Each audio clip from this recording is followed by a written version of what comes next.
Alright, everybody. It's been a while since we did a walk and talk. Not really walking, but we're posted up here with this cool ass stick I found. And we're currently on the banks of the Missouri River. Now, if you guys have been following my content for some time, y'all know since about last July, at least that's when since I've been public about it, I've been pretty hell-bent on getting out of Indiana. And as most of you know that follow my content, look at this fucking thing, it's so cool. I moved out pretty much right after New Year's of 2025. I've been living in St. Louis since January 3rd. And yeah. And since we're surrounded by beautiful Missouri nature, I wanted to go ahead and talk about home, because I was walking along here. I don't know if you can see it in the frame that clearly or not, but you might see some sandbars across the shore of the Missouri, and it just reminds me of home. And I started getting flooded with like really good memories. Some memories that were coming back to mind were like me and Double RG just playing on the beach when we were kids. It was always a fun time. And it's sad, you know, I loved Indiana. I don't want to make it seem like I hate Indiana, because I really do love it. It's just, it doesn't love me. It doesn't love a lot of my friends, and it makes that very, very clear. Now, I'm not saying, socially speaking, Missouri's much better than Indiana, because it's not really. But I like that the conservatives here are a little more about personal liberties and freedoms. Because in Indiana's pretty much dominated by evangelical Baptist zealots. You know, I can tell you a lot of really strange stories. In the past 10 years, I remember in 2015, I was an 18-year-old kid. It was actually about 10 years ago now. And I was in high school. I was a senior, just months from graduating.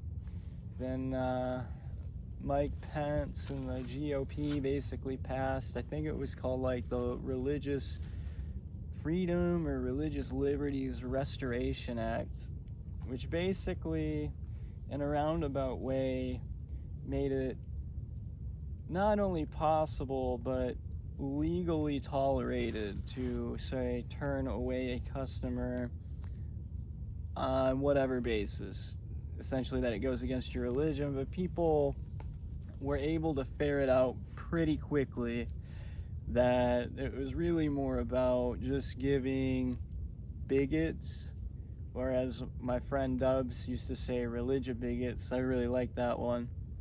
The opportunity to deny people service or goods based on the fact that they might be gay or transgender or a different religion or irreligious. You know, it's madness.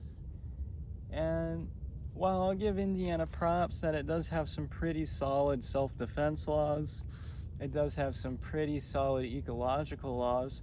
We'll see how long that lasts with Mike Braun in fucking office now. We'll get on that in a second.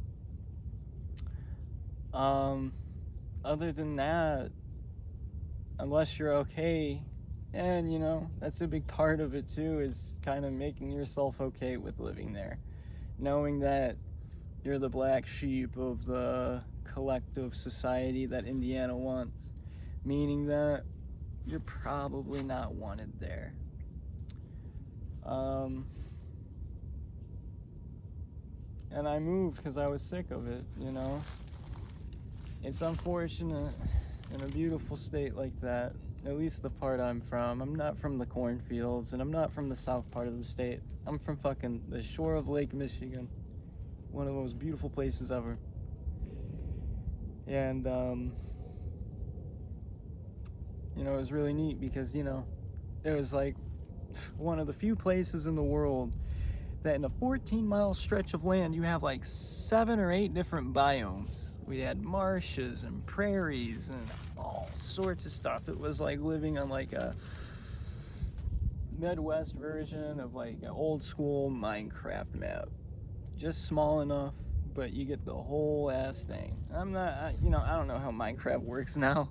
It's been, again, probably about 10, 11, 12 years since I played that game. But at the time, on the Xbox 360, those maps were really small, but had a lot in them. And that part of Indiana really reminds me of that. I'll miss living on the marshes, but I can't do it anymore, you know? We're constantly overrun by the GOP. I mean, we haven't even been blue since Obama's first term. That's probably one of the few times in that state's history that it's went blue. And you know, it's just the quality, it keeps going down, and there's people doing great work, you know, like Kristen Tallman, I think her name was.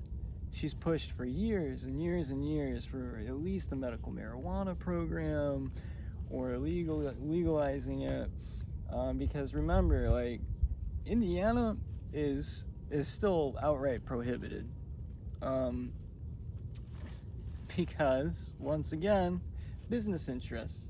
Now we might have like ecological stuff on point, but Indiana is sold out to the private prison sector. Indiana also sold out to Big Pharma. And you have this problem where in a lot of communities, the prison might be like the biggest employer. And at this rate, you know, there's stories about like cops in Indiana chuckling, and they're like, I don't think it's ever gonna be legal here. They make more money putting people away for it than they would if they legalized it. I mean, you gotta think, you get caught with, like, as it sits now, if you get caught with cannabis in Indiana, the minimum sentencing, recommended sentencing, is 3 months in jail. And theoretically, that's any amount of cannabis, and that's just ludicrous. And like the quality, like I said, the quality of the governors has gone down drastically. You know, we had to live through the Mike Pence terms, and then we had to give the whole nation Mike Pence. Sorry, y'all. And after that, we got Eric Holcomb, which was pretty much a lamer version of Mike Pence. How that's possible, I have no fucking clue. And since I've left, Mike Braun has taken office, who was once a pretty shitty, you know, congressperson, and is now basically a Trump yes-man. And as soon as I leave, I'm hearing all this nonsense about how they're trying to get 12 counties from Illinois, and Iowa's trying to get like 10 counties from Minnesota. It's pretty clear that they're trying to stack the red vote so they can keep themselves in power. And I think all of this is bogus and illegal, really. I think Trump, especially Elon and the entire cabinet of his, probably should be charged with treason.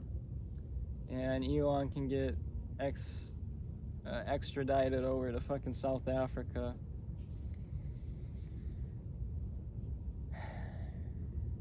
It's sad, you know. Oh, it's the only place I knew is home, because the job market's not there, and the government is increasingly going backwards. it's a sad state of affairs that this is happening in my lifetime, you know, in our lifetime, or any lifetime really.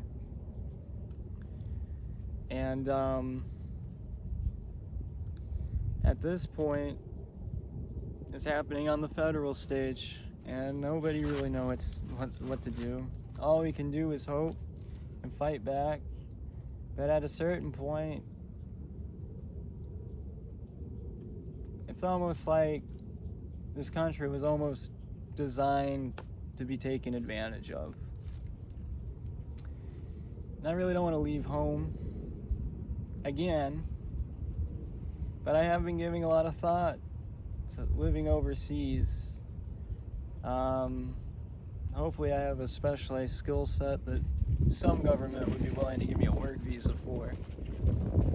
But I was thinking like Australia, Spain,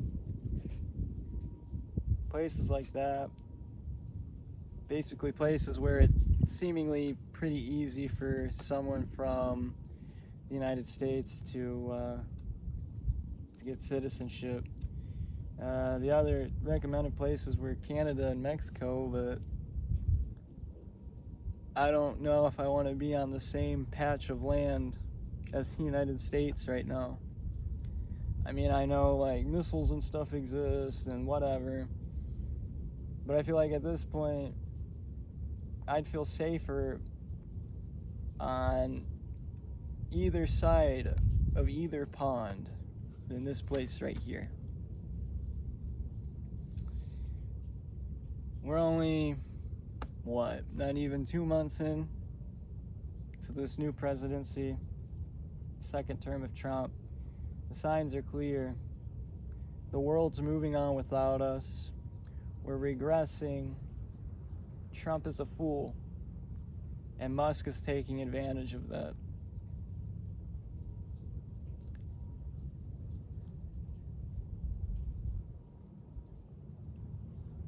I don't know. I would like to think in a society such as America, based on the principles of revolting against unjust things, that we would never let it get that far. But now half the country wants a literal dictator in office. And I literally mean half. Don't let them fool you. It was not a landslide election. It was actually, even if you're looking at the popular vote, it's a pretty tight margin. And now I live in a place where our sworn enemy is literally seen paying talking head pundits. I think, what was it, like Tim Pool got exposed for taking Russian money. And they're all gonna run this place into the fucking ground if we don't do something about it. And hopefully we can before it's too late, because and I'm not even trying to be like a doomer, all gloom and doom here, but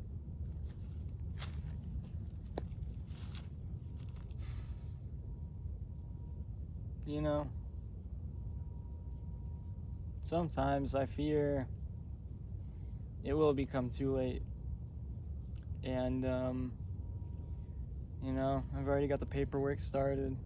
Well, not quite.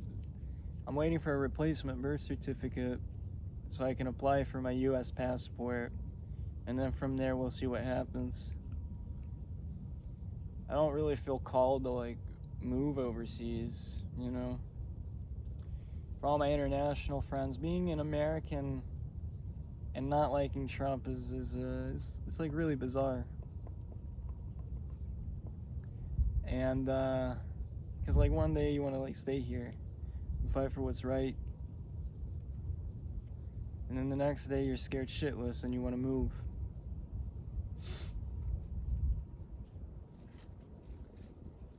Buy your firearms, learn how to shoot, speak softly, yet carry a big stick. Thank you very much.